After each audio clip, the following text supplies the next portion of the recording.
कीर्तक बात है। कोट पराधी तरिया रे,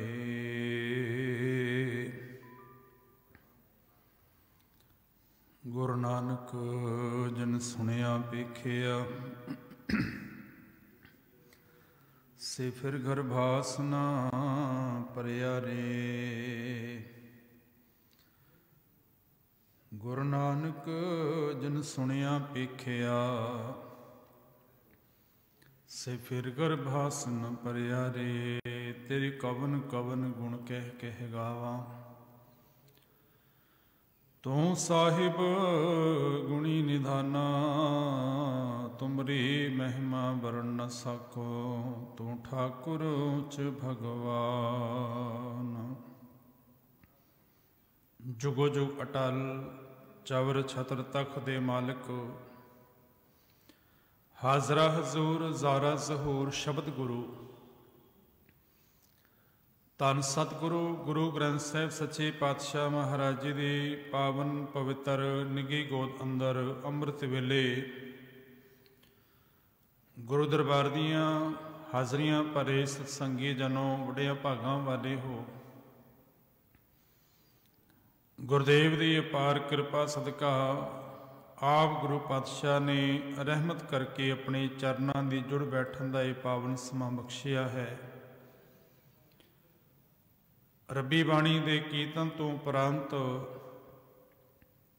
पावन विचार नाल जुड़न तो पहला मनोबिरतियां नूं इकागर करदिआं बड़े अदब नाल आखो जी वाहिगुरू जी का खालसा वाहिगुरू जी की फतेह। आप नारायण कला धार जग में परवरे हो। गुरु नानक सच्चे पातशाह महाराज जिन्हां दे पावन जीवन की विचार आरंभी हुई है सत्संगत, सतगुरु धन श्री गुरु नानक साहब सच्चे पातशाह सुल्तानपुर की धरती के उपर ने। दौलत खां लोधी जो मोदी का उत्थे दा मैन सारा प्रबंध संभालण वाला नवाब है, उत्थे दा काजी दे नाल सलाह करके गुरु नानक सच्चे पातशाह नूं बेनती कहंदे ने कि गुरु पातशाह तुसीं सारे धर्मां नूं मनदे हो, तुहाडीआं नज़रां दे विच हर एक धर्म जिहड़ा है वो बराबर है, तो फिर अज साडे नाल मस्जिद ही जाके नमाज अदा करो। गुरु नानक सच्चे पातशाह अज नवाब दौलत खां दे नाल और काजी दे नाल जदों मस्जिद वाल तुरदे ने ते सुल्तानपुर दा हर बशिंदा जिहड़ा है वो ये देखण नूं तत्पर है कि गुरु नानक सच्चे पातशाह अज इस्लाम की नमाज पढ़नगे। बड़े लोग इकट्ठ होए उस मस्जिद के कोल।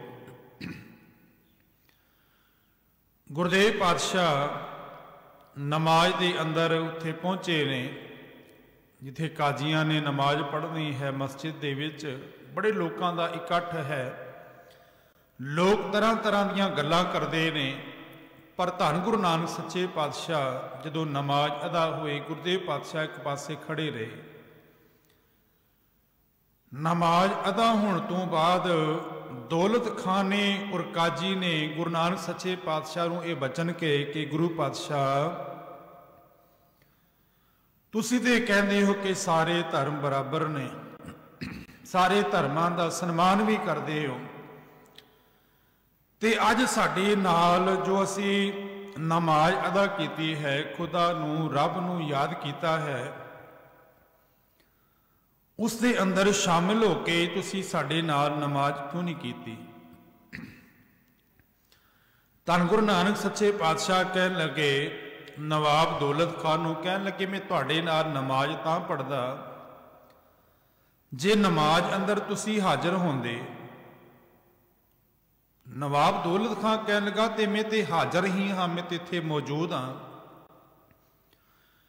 धन गुरु नानक सच्चे पातशाह कहन लगे कि शरीर करके हाजरी तुहाडी सी, पर हाजरी वो प्रवान है जो मन करके कीती जाए। जिन्हां दी हाजरी केवल तन दी नहीं मन दी भी हाजरी होनी चाहिए है। जे मन शब्द दे नाल मन अरदास ते भी जुड़िया हुए वो हाजरी, क्योंकि नवाब दौलत खां तुहाडा मन ते कंधार दे विच घोड़े खरीदण दे विच लगा हुए कि कंधार दे जो चंगी नस्ल दे घोड़े ने उत्थों मेरे अहलकार भेजे हुए चंगी नस्ल दे घोड़े खरीद के लैके आण, तुसी सुरत करके तुहाडा ध्यान ते कंधार पहुंचिया हुए है। ते नवाब ने कहा जे मेरा ध्यान नहीं सी ते काजी साहब जो रोज दा नेम निभांदे ने, जो रोज ही नमाज अदा करते हैं, तुसी उन्हां दे नाल कर लैंदे। काजी ने भी अगों हामल भरी। गुरु नानक सच्चे पातशाह कहन लगे ए काजी इस दा ध्यान ते अपने घर दे विच नवी घोड़ी जो उहदे वछेरी हुई है उधर ध्यान है इन्हां दा, कि नाल ही खूह पटिया हुआ है, खड्डा है कि उस खड्डे अंदर ना डिग पे। सो गुरु पातशाह ने इस साखी राही हुण इस साखी का जो असीं रोज ये पढ़ते हाँ विचारते हाँ केवल उस इस्लाम धर्म तक ही सीमित नहीं। जे गुरु घर आके सारा बाणी पढ़दिया होया कीर्तन सुनदिया होया विचारा सुनदिया होया जे मन हाजर नहीं है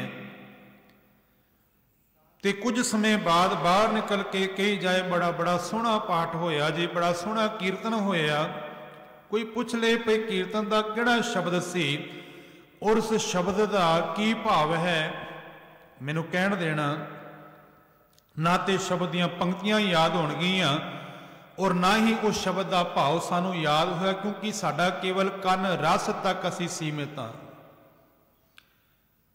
मेरे समेत मैं किसी दूसरे नूं नहीं कह रहा। कल गुरु नानक सच्चे पातशाह का असीं पावन प्रकाश गुरपुरब मनाया है। रागी सिंघां ने बहुत शब्द पढ़े ने, एक बारी विचार के देखना कि सानू किहड़ा शब्द याद है और उस शब्द के अंदर की गुरु पातशाह ने सानू उपदेश बख्शिश किया है, तां साडा गुरपुरब मनाया सफला है।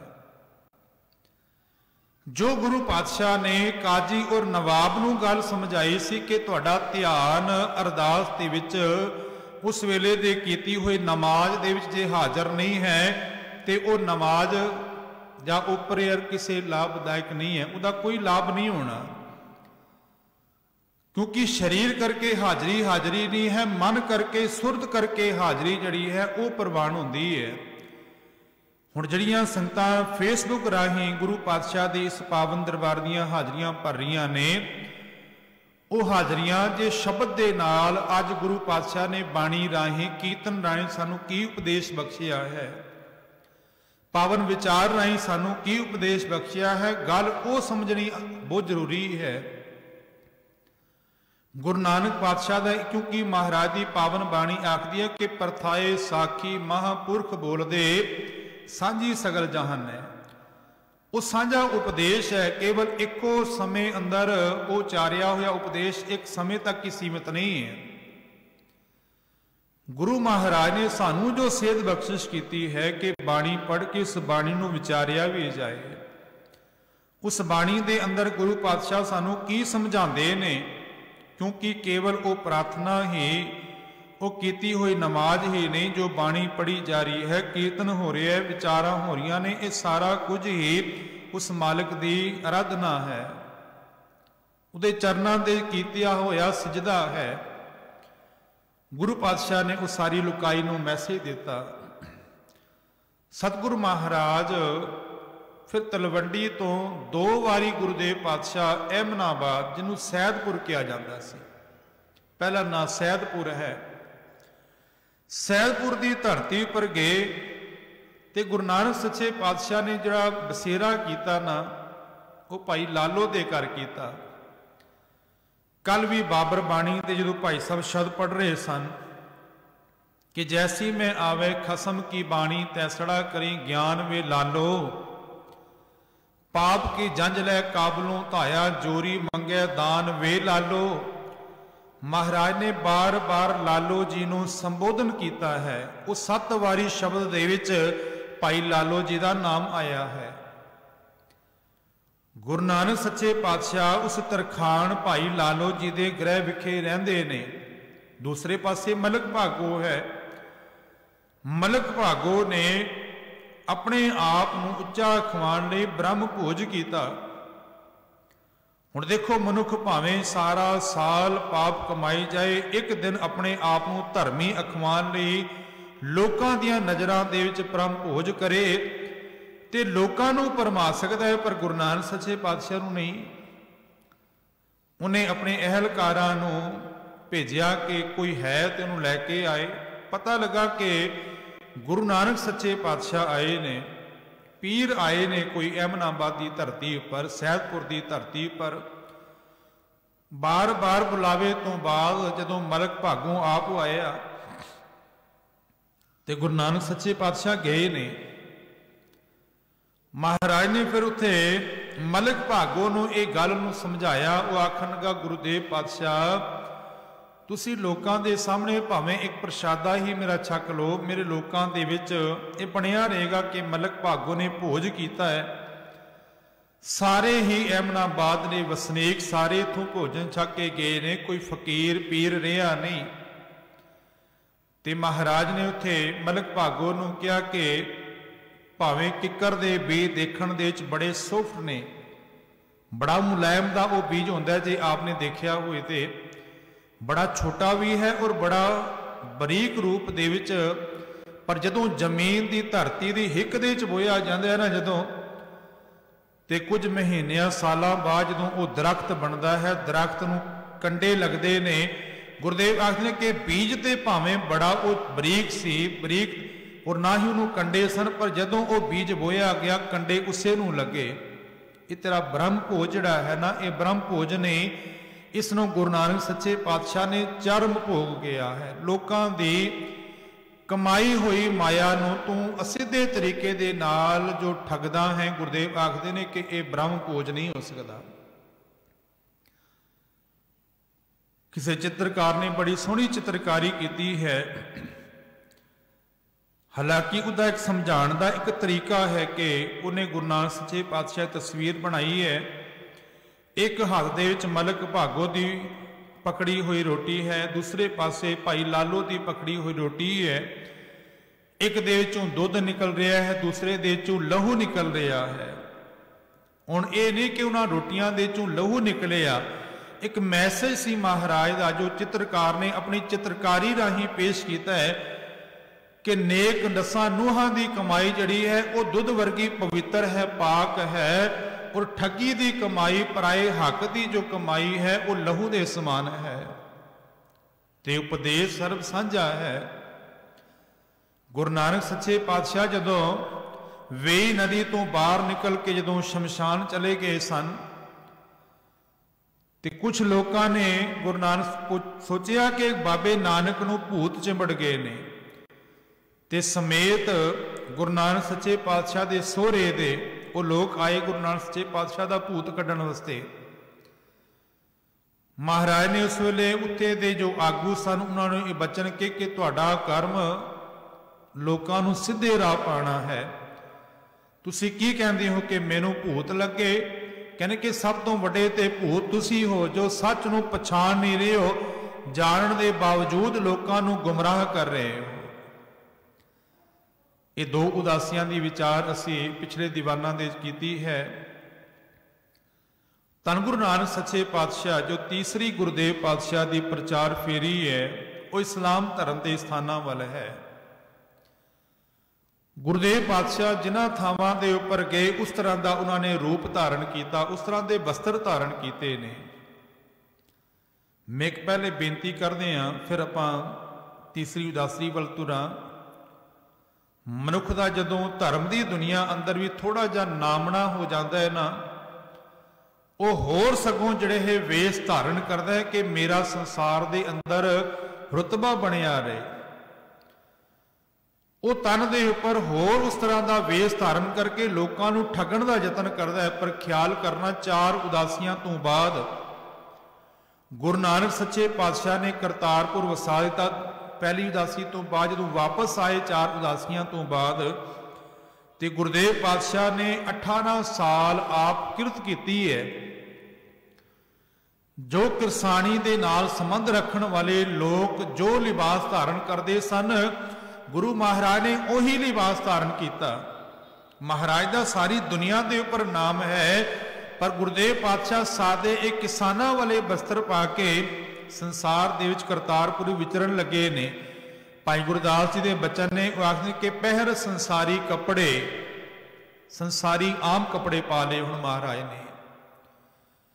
पैर संसारी कपड़े मंजी बैठ किया अवतारा। मंजी दे उपर बैठ के जिवें आम किरसानी नाल संबंध रखण वाले लोग अपने घरां दे मंजा डा के बैठते ना, गुरदेव पातशाह मंजा ला के फिर संगतां आंदियां सन, उन्हां नूं उपदेश देंदे सन। सवेरे शाम दीवान सजने बाणी दा कीर्तन होना ते गुरदेव पातशाह शब्द दी बरकत नाल लोकां नूं सच दा सुनेहा देंदे सन। महाराज मक्के की धरती पर पहुंचे ने उन्होंने तरह का लिबास धारण करके। ते गुरदेव पातशाह पिछल रात जदों पहुंचे तो महाराज ने जाके मक्के वाल नूं पैर करके गुरदेव पातशाह सो के। भाई गुरदास जी आखते हैं कि पौह फुटी का वेला, जिन्हों असीं अमृत वेला कहते हैं, उत्थे उस वेले का सेवादार जो सी वो आया। उन्हें देखा कि कोई जीव जड़ा है मक्के वाल पैर करके सुता होया है। ते भाई गुरदास जी कहते ने जीवन मारी लत दी, लत दे नाल गुरु पातशाह ने ठोकर मारी। देखो गुरु पातशाह ने लुकाई लई साडे लई लत्तां भी खादियां, पिता मेहता कौलो जी कोलों चपेड़ां भी खादियां। हुण गुरु पातशाह बड़े उच्चे खनदान दे ने, खनदान तो भाव गुरु पातशाह दी उच्ची कुल सी उस वेले दी। ते गुरु पातशाह नूं किसी चीज़ की कमी नहीं है, पर लुकाई नूं सड़दी बलम दे के महाराज ने 4 उदासियां का दौरा किया। भाई गुरदास जी आखते हैं कि जीवन मारी लत दी, कौन सुता कुफर कुफारी, के कौन कोफर जड़ा है काफर मनुख मस्जिद वाल मक्के काबे वाल पैर करके सुता है। ते बाबा नानक आखन लगे कि जिधर मक्का नहीं है, जिधर रब का घर नहीं है, मेरे पैर उधर कर दे हो। ते फिर जीवन ने लत्तों पकड़ घसीटिया। भाई गुरदास जी कहते ने कि लत्तां दे नाल पकड़ के गुरु नानक जी पातशाह दी लत्तां दूसरे पासे कर दित्तियां। फिर आ मक्का खला दिखारी। हुण देखो ना, गुरु पातशाह ने फिर इत्थे लोग इकट्ठे होए ते गुरु पातशाह ने उन्होंने इस गल नूं समझाया कि रब दा घर हर थां दे उपर ऐसी कोई जगह नहीं है, केवल रब नूं एक थां दे उपर सीमित ना कर दिता जाए। बड़ा प्यारा वचन है महाराज दी पावन बाणी अंदर। वो आखते हैं कि दखण देश हरि का वासा, पश्चिम अल्लाह मुकामा। कबीर साहब कहते ने क्योंकि बनारस तो जो द्वारका है वो दखण वाल पैंदी है, कईयां ने पुरी लिखिया है, उड़ीसा वाल लिखिया है, जगन्नाथ का घर। वो आखते हैं कि दखण देश हरि का वासा, वो आखते हैं कि हरि का भाव के कृष्ण का घर जिहड़ा है वो दखण वाल है। ते इस्लाम धर्म मनदा है कि पश्चिम अल्लाह मुकामा, के पश्चिम वाल लहंदे वाल वाल अल्लाह का घर है, भाव के उत्ते मक्का मदीना है। वो आखिर कि मालिक दे हर थां ते पर मौजूद है। जे रब नूं एक दिशा दे विच सीमित कर देंगे, जे अल्लाह एक मसीत बसत है अवर मुल्क किस केरा। जे खुदा जे रब एक मसीती दे विच ही बसता है, एक मंदिर दे विच ही है, गुरुद्वारे दे विच ही है, ते होर थां किस दे आसरे ने। वो ते सारियां घटां अंदर है कि घट घट मैं हर जू बसै संतन के पुकार। उते जरे जरे अंदर मौजूद है, उते हर एक इंसान दे अंदर, हर एक जीव दे अंदर हर जगह मौजूद है। गुरु पातशाह ने इस मक्के की धरती के उपर इन्हां लोकां नूं इह समझाया कि रब जिहड़ा है केवल एक मक्के के उपर ही नहीं है। और याद करना, उत्थे मक्का नहीं सी घुमिया, उत्थे उन्हां लोकां दी सुरत फिर गई सी। सियाणे विद्वान कहते ने जो भाई गुरदास जी ने दसिया कि फिरिया मक्का, मक्का एक थां है, मक्का एक शहर है, काबा एक थां है। जिवें मैं इंज कह दिया डिफेंस कॉलोनी पूरी एक थां है, गुरुद्वारा सिंह सभा एक जगह है, एक कह लवा कि एक स्थान है। इसी तरह जो मक्का है, मक्का एक उत्थे दी थां दा नाम है। जिवें अमृतसर की गल करा, अमृतसर एक शहर का नाम है, दरबार साहब एक थां है, एक स्थान है दरबार साहब। उत्थे लोगों की सुरत जड़ी है वो फिर गई, उन्होंने समझ आ गया कि मालिक ते हर थां दे उपर मौजूद है, उत्ते कणके कणके अंदर मौजूद है, रमिया होया है। गुरु नानक सच्चे पातशाह ने उन्होंने लोगों को यह सोझी दी। गुरु पातशाह फिर बगदाद की धरती पर तुरे ने, बगदाद गए। बगदाद की धरती पर दस्तगीर, एक गल याद रखना कि किसी भी धार्मिक ग्रंथ दे विच राग नहीं ने, केवल गुरु ग्रंथ साहिब ही धन सतगुरु महाराज की पावन बाणी जिहड़ी है वो रागां दे विच आधारित है, क्योंकि रागां नूं मलीन गिणिया जांदा सी, नीवां गिणिया जांदा सी। पर गुरु पातशाह ने यह रहमत की, महाराज ने इस राग दे विच बाणी उचार के उस राग नूं भी पवित्र कर दिता। जिवें जीवन दा जीव मैला है वो मालिक की बाणी दे नाल अपने अंदरों अवगुणा नूं मार के पवित्र कर लैंदा है। जदों लोग ये कहते सन कि राग मलीनता व लैके जाता है, तो गुरु पातशाह ने पहले राग अंदर ही जिन्हों श्री राग कहा जाता है। महाराज ने कहा कि रागां विच श्री राग है जे सच धरे प्यार, जे इस अंदर सच्चे प्रभु का नाम धरिया जाए, रब की सिफत सलाह की जाए, ये राग भी पवित्र है। ते गुरु पातशाह ने 19 रागां अंदर बाणी उचारण की, जो धन गुरु रामदास सच्चे पातशाह और धन गुरु अर्जुन देव महाराज ने 30 रागां दे विच 11 राग होर ऐड करके 30 रागां अंदर महाराज ने बाणी उचारण की है। 31वां राग धन गुरु तेग बहादुर सच्चे पातशाह का है, जैजावंती राग।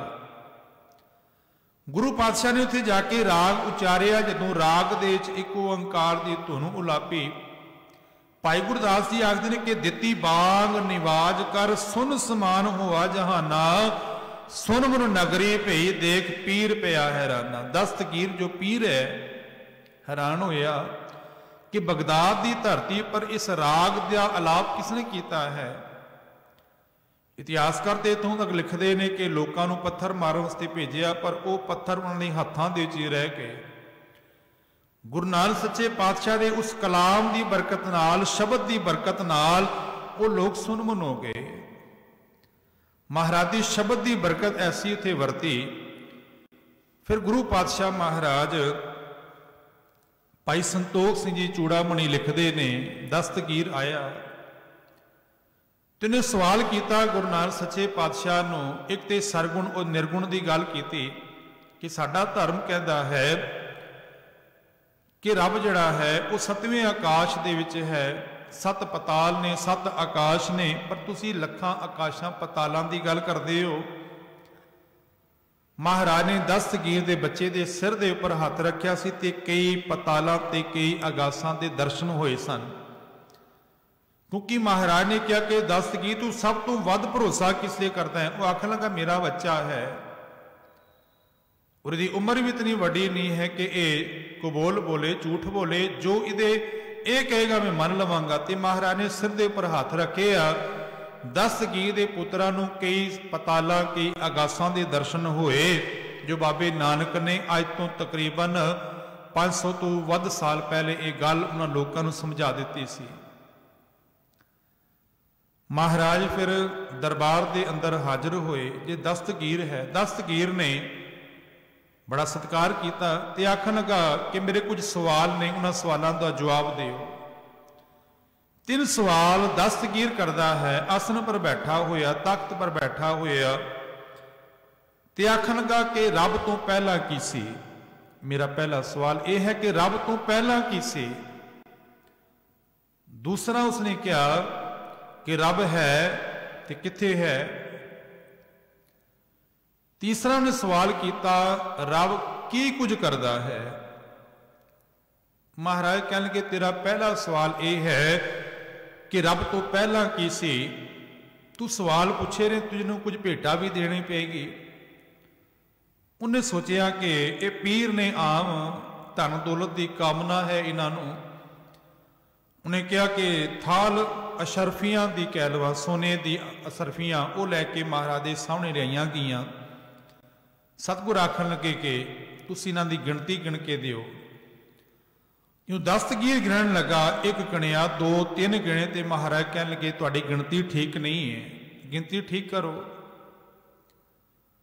वो कह लगा मैं वाजिब गिण रहा, 1 2 3 तक ही गिणती पहुंची है। दोबारा फिर गिणिया, महाराज ने फिर हथ रोक दिता। वो कह लगा जिथे मैं गलत हुआ तुसीं मैनूं उत्थे ही रोक दिओ। उन्हें एको असरफी चुकी, कह लगा एक, महाराज कहने रुक जा। वो कह लगा सतगुरु एक तो ही तो शुरुआत होती है, तो महाराज कह लगे मैं भी तो यही कह रहा, एक तो पहला तो कुछ है ही नहीं, रब तो पहला कुछ भी नहीं, अरबद नरबद धुंधू कर कुछ भी नहीं है। एको तो ही सारी सृष्टि बनी है, सारा जहान बने है। वो मालिक ही इसनों कई बारी नूं समेट लैंदा है, फिर बना लैंदा है। वो एको ही है, एको है भाई, एको है साहिब मेरा, एको है। उन्हें कहा दूसरा सवाल मेरा ये है कि रब है तो किथे है, सानू तो नजर नहीं आता, रब किथे है। महाराज कह लगे कि कुछ दुध लैके आओ छकाण वास्ते।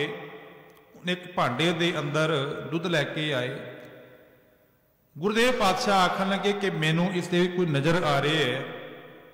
उन्हें कहा नहीं सतगुरु जी, इत्थे पाक दुध है, तो दुध के बारे ये कहा जाता है कि दुध झूठा नहीं होता, ये तो कोई भी धर्म वाला इसनूं लै सकता है।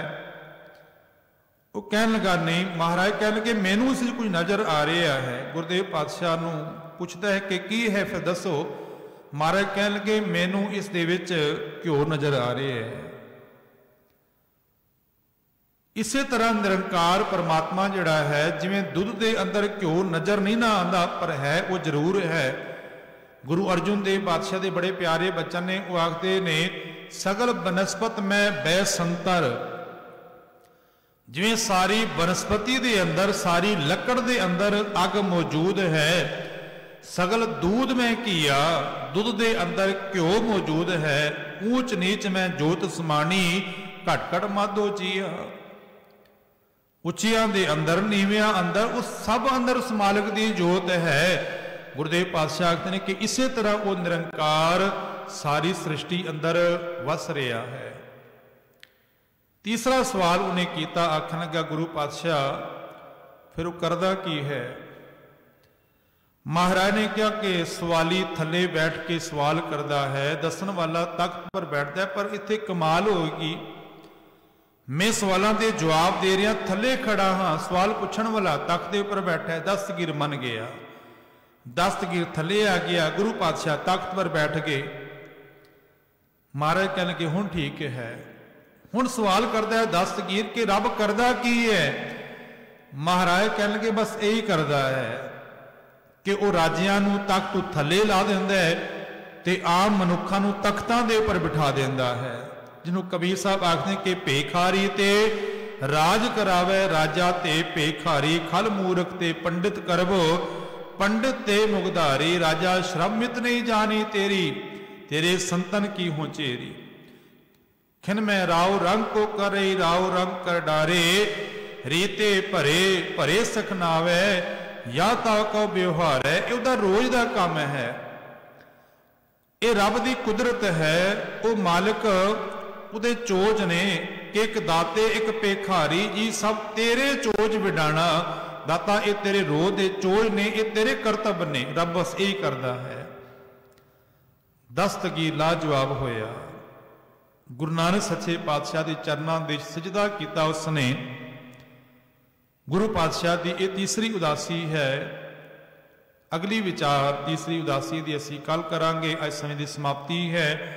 गुरु पातशाह आप सीस ते हथ रख के ये पावन सेवा लैन सत्संग बोलदियां बेअंत भुलां। गुरु समर्थ है, संगत बख्शन योग है जी। बख्श देना आखो प्यार नाल, वाहिगुरु जी का खालसा वाहिगुरु जी की फतेह।